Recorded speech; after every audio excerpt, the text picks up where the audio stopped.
닥터맘 구독자 5,000명 달성 감사 이벤트. 자세한 내용은 댓글을 참고해주세요. 이게 사실 전 제일 어려운 거라고 생각합니다. 그래도 안 싸울 순 없잖아요. 그쵸? 저도 싸울 수밖에 없어요. 언제 싸우냐? 재워놓고 애기 모르게 조용하게 싸우시면 큰 싸움도 안 되고 훨씬 더 좋습니다. 그럼요, 속삭이면서 싸워야죠. 안녕하세요. 여기는 저희 아이들의 놀이방입니다. 오늘 조금 말씀드리고 싶었던 거는 제 유튜브 채널에서 제일 조회수가 잘 나왔던 게 0에서 3세, 4발달 5가지만 하세요. 이 주제였어요. 이번에는 그래서 4살에서 7살에는 어떻게 효율적으로 놀이를 교육해주면 되는지에 대해서 한번 설명을 드려볼게요. 4살에서 7살 시기는 이 뇌발달이 굉장히 폭발적으로 일어나면서 자기 조절 능력도 늘어나고 굉장히 발달이 많이 되는 시기이거든요. 그리고 또 그 시기는 공부를 이제 할 수 있는 그런 기본적인 지식들을 쌓아가는 시기여서 공부머리를 자극시켜주기 위한 라곰 육아법에 대해서 제가 한번 차근차근 얘기해 볼게요. 제가 이전 영상에서도 설명드렸는데 과하지 않게, 하지만 꼭 필요한 거는 체크를 해주는 그런 기본적인 꼭 필요한 육아법입니다. 제가 첫째 때 몬테소리 교구를 샀었어요. 100만 원 넘어요. 아마 어머니들 다 한 번씩은 들어보셨을 거예요. 근데 그게 이렇게 막 자극을 하는 뭐 이렇게 구슬이 있고 이런 거예요. 무슨 상자에다가 뭐 넣고 하는 것들이라 작은 조작하는 것들이 있어서 그걸 애기가 놀다 보니까 다 잃어버려가지고 없어서 최근에 정리하면서 버렸거든요. 아직은 책은 남아있어요. 물론 책도 쌍둥이까지 봐가지고 되게 낡았죠. 이렇게 조작을 할 수 있게 만들어 놓은 책이어서 애들이 좋아하기는 해요. 선생님이 오셔서 수업도 해요. 저희 큰애를 했어요. 지금 수학 단원평가 65점 맞아오죠? 네. 효과 없습니다. 전편에서도 한번 거론하시겠는데. 그때 55점, 이번에 65점. 네, 효과 없어요. 네.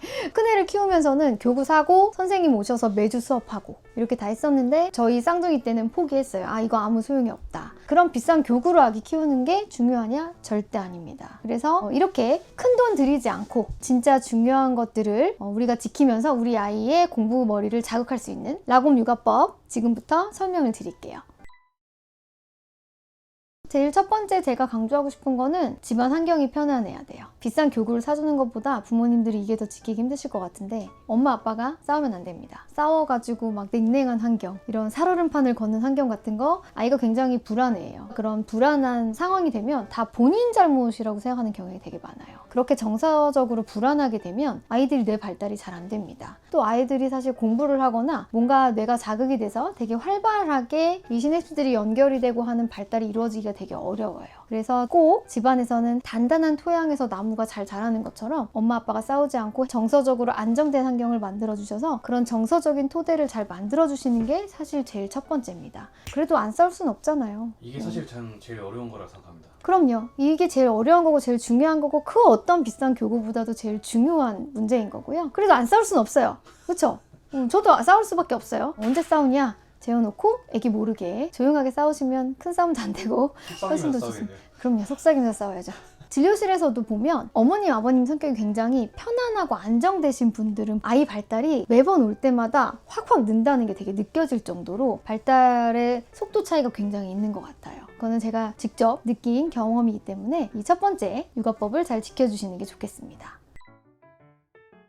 다양한 경험이 중요해요. 그래서 저는 무조건 데리고 나가자가 제일 중요하다고 생각합니다. 꼭 여행을 가거나 과학관 가서 애기 경험시키고 이런 게 아니라 가까운 공원이나 요새는 물놀이터도 굉장히 많더라고요. 무조건 아가가 밖에 나가서 다양한 것들을 쳐다보는 거, 또 다양한 소리를 그냥 듣는 거, 경험을 해보는 것 자체가 굉장히 아이의 뇌발달에는 중요한 역할을 합니다. 저는 워낙 제가 여행을 좋아하긴 해요. 가까운 데를 가기도 하는데 계절마다는 꼭 한 군데씩은 여행을 가서 아이가 계절의 변화를 직접 눈으로 느낄 수 있게 자꾸 노력을 해주는 편이고요. 그리고 주말에도 토요일, 일요일 중에 꼭 한 번씩은 외출을 하는 편이에요. 안 되면 마트라도 데리고 가서 카트를 태워서 이거는 어떤 거고 이거는 얼마고 이거는 뭐야 이거는 무슨 맛이야 이렇게 자꾸 설명을 해주는 식으로 해서 자꾸 자극을 시키는 노력을 하고 있습니다. 요즘에는 그리고 도서관을 같이 가는 것도 굉장히 좋은 외출인 것 같아요.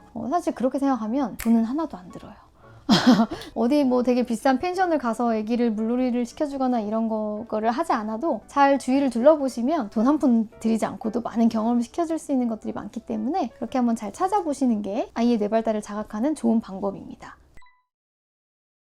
발달은 한 가지가 아니거든요. 제가 여러 번 설명드린 적 있는데 대근육, 소근육, 언어, 인지, 자조 그런 여러 가지 다양한 분야의 발달들을 균등하게 다 같이 발달할 수 있도록 아기를 자극을 시켜주는 게 제일 중요하거든요. 그래서 첫 번째 대근육은 밖에서 뛰어노는 거죠. 뭐 밖에 데리고 나가서 뛰어놀고 킥보드 타거나 자전거를 타거나 하는 게 굉장히 중요하고, 또 초반에는 사실 언덕을 오르내리는 거, 계단을 오르내리는 것만 해도 아이의 대근육 발달을 일으키는 데는 굉장히 큰 도움이 됩니다. 그리고 대근육 발달에 제일 중요한 거는 공놀이예요. 저희 집에도 지금 공이 여러 개 있거든요. 공 감각을 느끼는 거하고 던지고 받는 거를 하면서 굉장히 근육 발달이 많이 되기 때문에 공놀이 하는 거 진짜 돈 한 푼도 안 들죠. 그렇게 집에서 공놀이를 해주시는 것도 굉장히 큰 도움이 됩니다. 두 번째는 소근육인데요.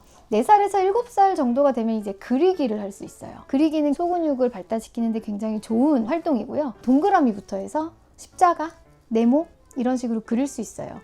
엄마가 자꾸 그림을 그려주면서 따라 그릴 수 있게 발달을 시켜주시고, 색칠 공부하는 것도 굉장히 큰 도움이 됩니다. 언어 같은 경우에는요, 사실 엄마가 말을 많이 해주는 게 제일 좋은 언어 발달이죠. 그거 말고도 4살에서 7살 정도부터는 책을 읽는 게 굉장히 큰 도움이 되는 발달입니다. 예를 들면 저희 아이들은 달샤베트란 책을 굉장히 좋아해요. 이게 백희나 작가님 책인데, 달샤베트란 책을 꼭 매일매일 정말 자주 읽어달라 그래요. 보면 달이 녹아내리고 있거든요. 똑똑똑똑 녹아내려서 더워서 이 달이 녹아내리는 내용을 그린 책인데, 이거를 읽고 밤에 아이스크림을 사러 산책을 나가면 달이 보여요. 이제 그러면 자, 저 달이 어떻게 되지? 그러면 아이들이 이 책 내용을 다시 한번 얘기하는 거죠. 아, 너무 더워서 달이 똑똑똑똑 책처럼 녹아내리나 봐요. 저거 녹아내리는 건가?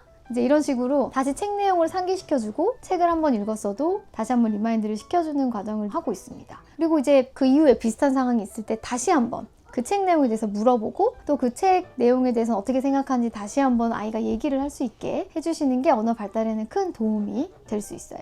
마지막 분야는 자조인데요. 자조라고 하는 건 혼자 뭘 하는 발달이에요. 자조는 사실 생각보다 되게 힘들어요. 혼자 옷을 입거나 양말을 신거나 신발을 신을 수 있도록 도와주셔야 되는 건데, 사실 이거 엄마들은 다 아마 공감하실 거예요. 그 혼자 할 수 있게 기다리는 시간이 굉장히 힘듭니다. 속이 터져요.